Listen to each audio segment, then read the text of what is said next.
Ιαν σας είπανε κακά ή καταραμένα λόγια για να μην πιάσει και να τα διώξετε. Λέτε ψιθυρίζοντας το ξόρκι ή καλύτερα να το έχετε γραμμένο στο χαρτί που θα είναι πάντα μαζί σας, φυλαχτό, που θα σας προστατέψει. Είναι μεταφρασμένο το ξόρκι από τη μάγισσα της Σιβηρίας Νατάλια Στепанova.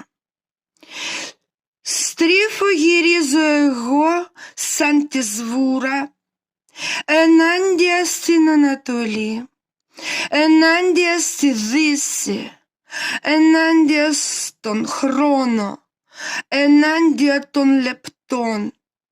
Θα προσπεράσω κάθε δευτερόλεπτο, θα ντυθώ το Άγιο Έντυμα, θα σταθώ πίσω από τους ιερούς θόλους, σαν σκιά που δεν ρίχνει τη σκιά της. Το ένα χέρι δεν τρώει το άλλο, μια ξένη γλώσσα στέλνει κατάρες και ο Κύριος Χριστός με υπερασπίζει εν ονομάτι του Πατρός και του Γιου και του Άγιου Πνεύματος. Αμήν.